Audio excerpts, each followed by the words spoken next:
Dans une ville comme Montréal, la rue Saint-Laurent, la Main, comme on l'appelle communément, n'est pas que la plus importante perpendiculaire de la rue Sherbrooke, la ligne de démarcation entre l'Est et l'Ouest. C'est la rue multiethnique par excellence, le long de laquelle se sont successivement agglutinées, du nord au sud, par exemple, les communautés italiennes, grecques, portugaises, haïtiennes, juives, qui contribuent par leur diversité et leur rapport culturel à donner à la ville son caractère cosmopolite. L'une des communautés les plus anciennement ancrées se trouve au bas de la rue Saint-Laurent. Il s'agit des Chinois qui ont leur propre quartier, qui constitue beaucoup plus qu'une agglomération de restaurants. Montréal, par ses plans d'urbanisme, grignote petit à petit ce quartier. Chaque fois qu'une déclaration d'homme politique semble le menacer, tout de suite on assiste à une véritable levée de bouclier. Mais préserver le quartier chinois, c'est préserver quoi au juste? France Nadeau et Royal Marcoux se sont posé la question dans le sujet que voici.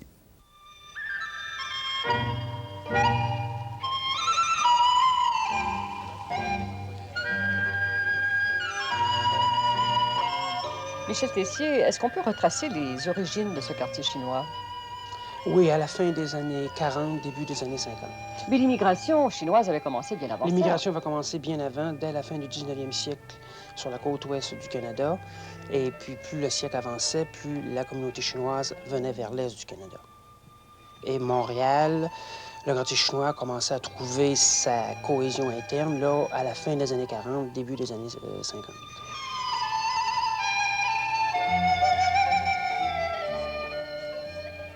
Quand vous êtes arrivé il y a 23 ans, est-ce que le quartier chinois était plus grand?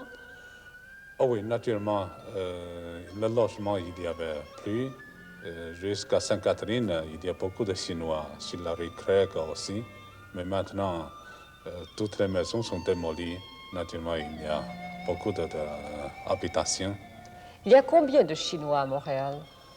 Nous disons toujours 30 000. Et les Chinois qu'on trouve dans ce quartier, par exemple, ils sont de quelle partie du sud de la Chine? Ils sont tous du sud de la Chine. Et de quel milieu social? Surtout les milieux populaires, mais qui ont été près du commerce et du négoce avec l'étranger depuis une ou deux générations, depuis que l'étranger est en Chine au 19e siècle. Et peu à peu, il s'est créé une population qui vivait des miettes laissées par l'étranger en Chine. Ils sont donc habitués à une culture étrangère, à une langue étrangère, l'anglais, et à une religion, un mode de vie étranger.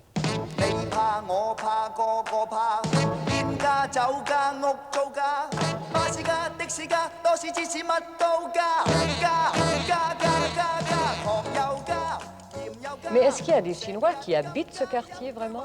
Ou ils viennent seulement y travailler? Ah oui, surtout travailler et puis leur commerce ici. Les gens qui demeurent ici, ce sont plutôt les personnages. Les gens avec famille, surtout des enfants jeunes, ils sont tous, trouver un peu l'espace. Alors ici, on ne trouve pas. Monsieur Cao, depuis combien de temps êtes-vous au Québec? Depuis 4 ans. Et quand vous êtes arrivé ici, que vous avez découvert ce quartier chinois, quelle était votre première impression? Eh bien, c'est-à-dire, c'est la première fois que j'ai vu ça. C'est la première fois que je vois tant de monde chinois autour de moi. Et ça m'a beaucoup plu. J'avais vécu en France, et en France, à Paris, il n'y a pas un quartier chinois comme tel. Tous les restaurants ou les épiceries sont assez dispersés dans la grande ville et c'est très difficile pour faire des achats. Tandis qu'ici, un lieu central comme le quartier chinois, c'est très très pratique pour tout Chinois qui se respecte. Mais vous n'y habitez pas dans le quartier? Non, mais je y viens à peu près au moins une fois par semaine. Ces Chinois qui vivent à l'extérieur du quartier et qui y reviennent régulièrement, pourquoi y viennent-ils? Pour faire quoi? Oh, il y a plusieurs raisons.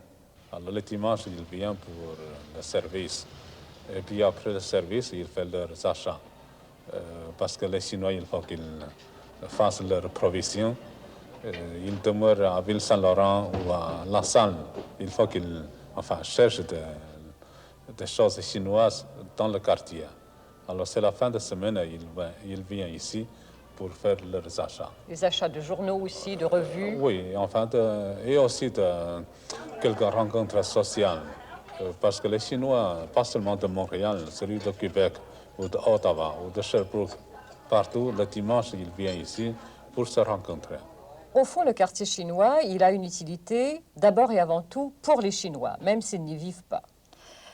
Oui, mais j'ajouterais le quartier chinois maintenant a un grand intérêt pour tous ceux qui ne sont pas nécessairement le chinois, parce que je trouve maintenant de plus en plus avec l'ouverture de Chine sur l'Occident, il y a beaucoup d'amis non chinois qui aimeraient bien connaître la culture chinoise. Ils s'intéressent à connaître les gens là-bas de Chine.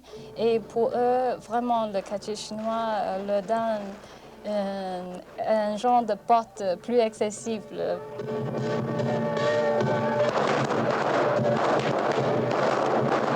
Ce quartier-là, c'est un lieu commercial presque uniquement. C'est un lieu commercial pour nous, indigènes qui vivons sur le territoire. Pour les Chinois, c'est une référence culturelle par rapport à la mère patrie, la grande terre de Chine. La vie culturelle chinoise à Montréal, quelle est-elle? Elle existe vraiment? Ah oui, je bien croire. Il y a 2 théâtres de cinéma, il y a un radio, un programme en cantonais. CINQ Radio Centreville 波長102.3 FM 滿地可中文節目。 Il y a des activités organisées par des associations, par l'Église. Il y a beaucoup d'activités. Je pense que la vie culturelle est toujours active dans notre imaginaire pour nous, les Chinois, mais de plus en plus, ça paraît plus évident pour les Occidentaux parce qu'ils le cherchent.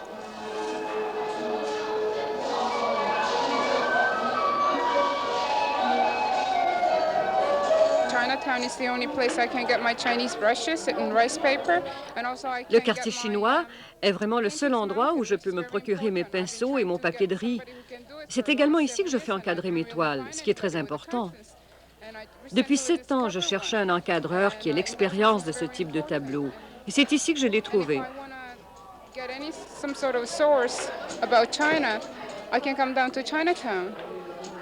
I knew it was very important for elderly people, but I'm surprised that it's so important for young people. I think it's important for young people also because Le quartier chinois est aussi important pour les jeunes que pour les personnes âgées. Ici, je me sens encadrée par les miens. J'y retrouve une littérature, une musique, une culture qui m'est propre. Je ne me sens pas différente. Dans un autre lieu, je suis isolée. Mais ici, si petit que soit le milieu, je me sens semblable. Est-ce que vous retrouvez un petit peu de la Chine ou ça vous semble un petit peu folklorique? Ben, disons que ce n'est pas vraiment la vraisemblable société chinoise qu'on peut trouver soit en Chine ou à Hong Kong ou à Taïwan et encore d'autres endroits au monde. Mais c'est quand même un endroit très condensé de ce qu'on peut appeler l'ambiance chinoise. Suffit de voir les enseignes de rue en chinois, des magasins avec des enseignes chinoises, des livres, puis on peut regarder les disques en chinois, etc. Ça nous donne une nostalgie, si vous voulez. Mais je voudrais ajouter ou préciser que tout étant donné un endroit folklorique, comme vous dites, il est réel dans notre ville de Montréal parce qu'il y a un va-et-vient avec le reste de la ville. Donc, ce quartier chinois ne correspond en rien à une réalité chinoise. Oh, il ne faudrait pas tout de même dire ça. Le quartier chinois de Montréal correspond à une réalité sociologique chinoise bien précise, celle de la fin des années 40, début des années 50, dans les milieux urbains chinois du sud de la Chine. Autrement dit, si moi j'allais en Chine aujourd'hui, c'est pas ce que je verrais. Ah, pas du tout. Pas du tout. C'est tout à fait autre chose. Qu'est-ce que je verrais de différent? D'autres marchandises, d'autres références culturelles, les bouddhas, les poteries à référence religieuse, vous en verriez presque pas. Je ne dis pas que vous en verriez pas du tout, mais vous en verriez beaucoup moins. Finalement, ce qu'on vend ici, c'est du chiqué. C'est du chiqué, c'est une production qui sert aux Chinois d'outre-mer, à toute la communauté chinoise d'outre-mer internationale. Et c'est toutes les mêmes productions et les mêmes réseaux de circulation de ces produits. Tous les produits qu'on trouve ici, par exemple, sont faits ou à Hong Kong ou à Taïwan. voilà. Et c'est toujours le même réseau de distribution. Ce quartier, on l'a dit, menacé longtemps, il le semble moins maintenant, quoique on engruge toujours des parcelles à droite et à gauche. S'il devait disparaître, est-ce que ce serait une perte véritable? Là, je dirais oui, ce sera vraiment dommage, non seulement pour les Chinois, mais je pense surtout pour les non-Chinois. Pour les Chinois, on tient assez à notre culture qu'on va l'établir dans notre imaginaire ou dans la vie réelle, peu importe. C'est une chose qu'on ne peut pas perdre, ça coule dans notre sang. Mais pour les non-chinois, ça sera dommage. Une ville, ce n'est pas simplement l'édifice comme de carton. Il faut aussi des éléments humains. Et puis avec enfin, toutes les choses typiques, je pense que ça augmente l'intérêt culturel dans la métropole. Finalement, est-ce qu'on peut dire que le quartier chinois, c'est une sorte de petit musée? Voilà, une très bonne question, c'est ce que je me pose. Est-ce qu'on peut le dire? Moi, je dirais oui et non. Vous savez, dans un musée, il s'agit surtout des objets historiques. Mais là, c'est un quartier vivant, actif, et il incite une participation active de la part des gens qui y vont. On peut dire, entre guillemets, c'est un musée roulant, un musée contemporain. Ça change tout au fur et à mesure en fonction de ce qu'on y apporte. Voyez ce que je veux dire? Donc, pour cette raison, il faut le conserver. Absolument, à mon avis, et je pense qu'à l'avis de beaucoup de monde.